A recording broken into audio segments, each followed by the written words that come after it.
What's up, family? Welcome to another episode of 90's hip hop. The Wonder Years from your dude DC, the Mad Lyrical Wolf. Right here, my Michael X, Professor X John with the reading glasses on. Um, Sitting here sharing some hip hop with everybody. Make sure you subscribe. Always, if you ain't subscribed yet, please do that for me. Thank you kindly. I appreciate that. Make sure you like this video. Appreciate that. You know what I'm saying? If you could do that for me as well. I also like for you to share this video with all the true hip hop fans out there, all the real fans of the hip hop, the real hip hop. Had to show you the classics. Shirt that I brought from a Wu concert years ago, man. Years ago. This joint gonna go in a frame eventually. I got all their first albums on this joint. Had to rock this for this episode. Also representing Philly to the fullest. Our dudes this year doing their thing heavily. You know what I'm saying? We gotta go to the World Series this year and win it all, man. I'm just saying, we got to. You know what I'm saying? Breaking all types of records. You know what I'm saying? Philly representing all the way. Here to talk about some hip hop. This year we talking about 97 hip hop. And I'm gonna get deep into it, man. The first album I like to talk about is Frankie Cutless. Frankie Cutless was a DJ who came out with a mixtape, man, with some classic joints on there, with some raw MCing. For that year, Frankie Cutless brought us the cipher. It was like the new symphony. It had everybody on the original one, but which was added to this one, folks, was Biz Markie and the one and only Roxanne Shante. And people may be wondering, I found this out why Shante wasn't an original symphony, because she ain't wanted to be known as the only female on a track with a whole bunch of men. You know what I'm saying? That's why she ain't ever do a track on the original symphony on the Juice Crew joint. Um, but imagine if she was on there, the original one with Big Daddy, Cool G Rap, Craig G, Master Ace. Oh my goodness, that would have been sickening. But yeah, man, Frankie Cutless, that joint, it was called Politics and Bullshit. One of my favorite albums for that year. And I'm giving y'all my top 10, which I do on every video. I do my top 10 albums for each year. That's number one. Um, Number two was Capone and Noriega, The War Report. And what that brought for that year, 97, was a different type of language and a hip hop, that unique Queens slang. You know what I'm saying? That Noriega brought. Um, Capone came with the smooth, laid back, rough style. Noriega came with that straight street gutter. And it's a real short story, man. Me and my cousin, peace out to my cousin Ty. You know what I'm saying? We used to sit up there, man, and we started our little group back in the day. We had a little rap group called MPP. You know what I'm saying? It was North Philly Posse, and it was crazy. Our names back then was D Capone, which was me, and T Bachino. You know what I'm saying? Real similar to Capone and Noriega name. It was just, still for our names that we use, initials of our first names added on, but people that that we it was inspired by growing up when we was teenagers. Just a little, little something to throw in there. You know what I'm saying? It's like we was before our time back then. But anyway, getting back to this thing right here, 97 hip hop. We had another album came out, was Puff Daddy joint, No Way Out. And the only reason why I'm mentioning Puff Daddy album, y'all know it. You know what I'm saying? Because of Biggie was on that joint. If Biggie wasn't on there, I wouldn't even be mentioning it.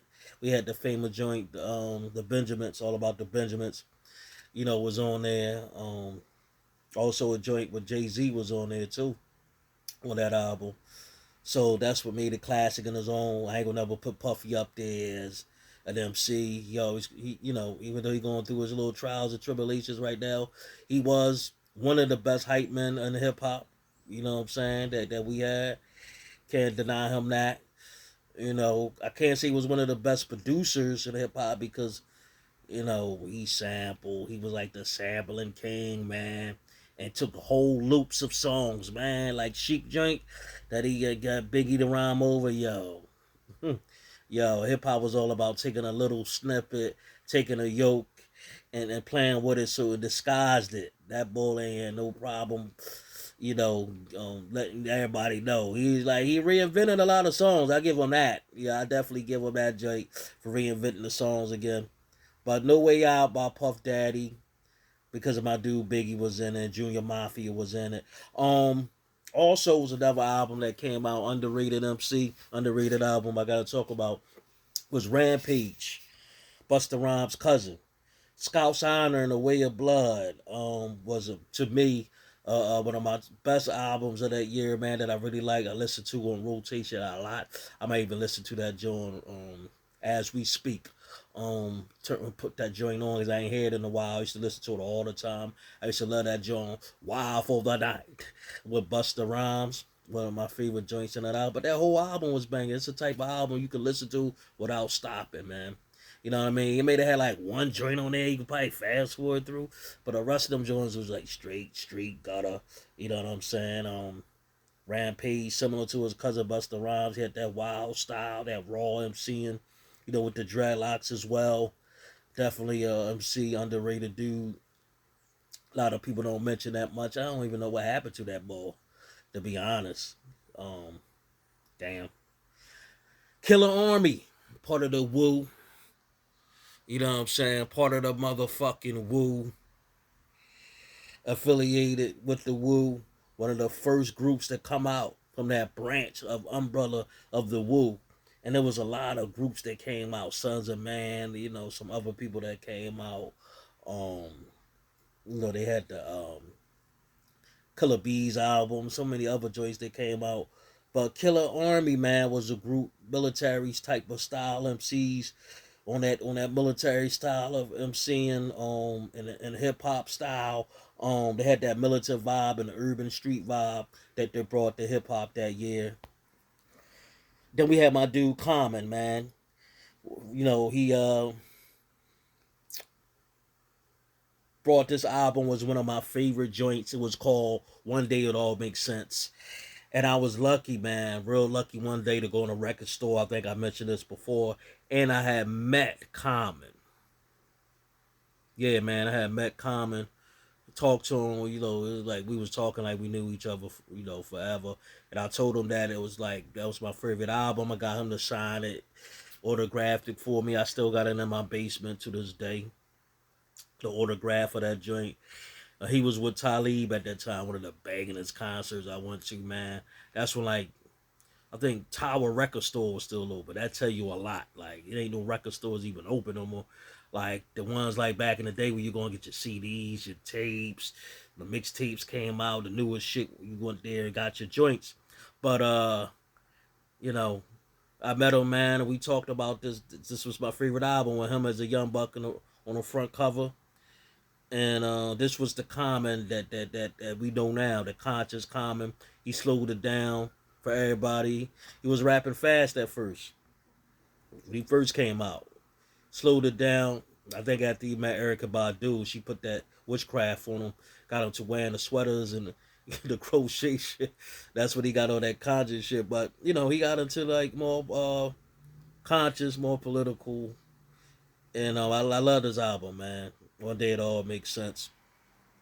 Even from the beginning to the end, it was one of those like, never stop, gave you food for thought album. That's what that brought for that year, '97. Food for thought. And then we had Jurassic 5. That was another group. The name of the album was called Jurassic 5. Raw MCs, man. They to me they brought back the groups to hip hop. Like back in the day when hip hop first started with the groups, when you had like Fantastic Five and you had like the Furious Five and all them, man. Um, these dudes was Jurassic. That's what they got the perfect name from. That wild, MC raw, um, true MC, man, like on another level, animalistic flow. You know what I'm saying? That's the best way I could describe. It's the best way to describe they group. Perfect name. I love the groups back in the day.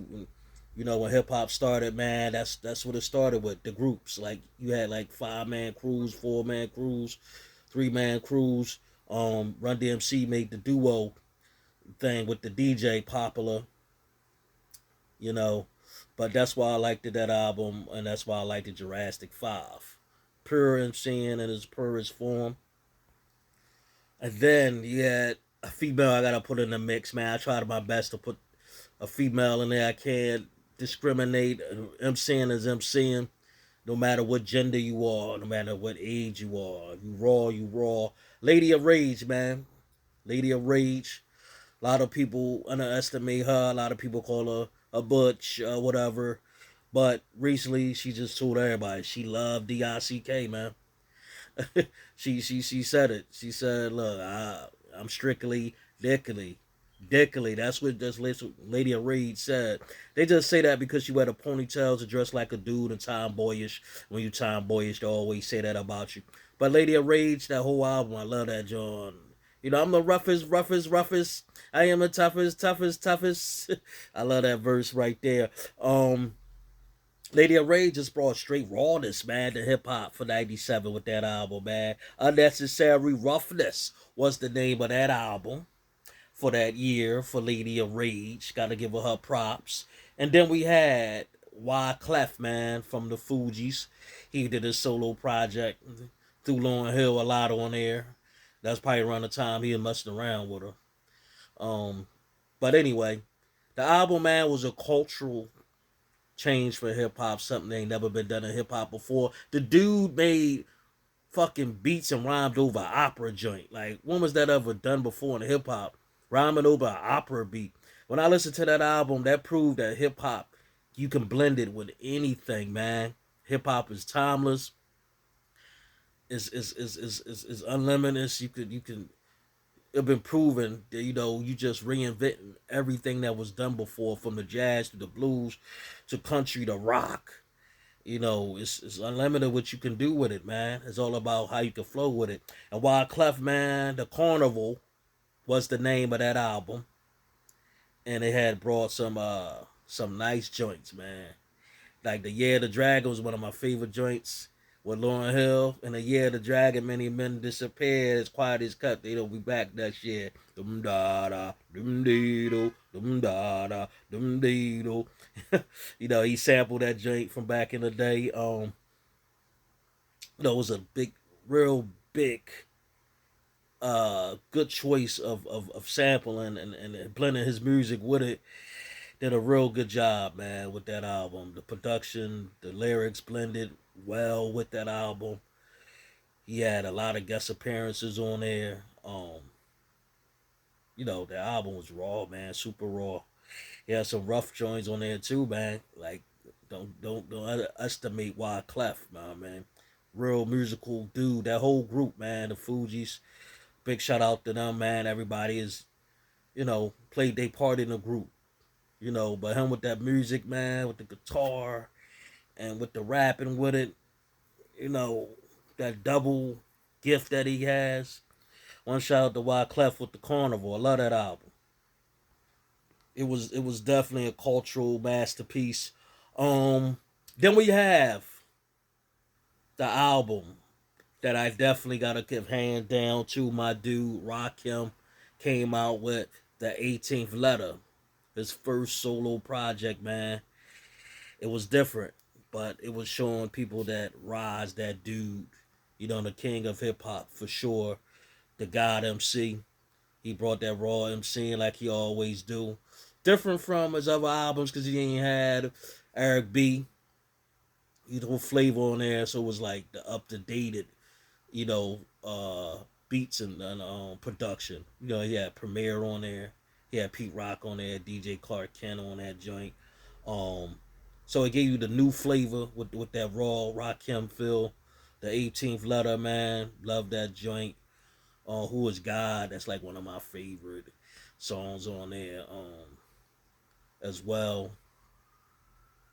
Um, The 18th letter song on there as well.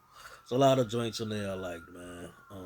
The joint about New York City, that was a nice banging ass sample that I like on that particular song.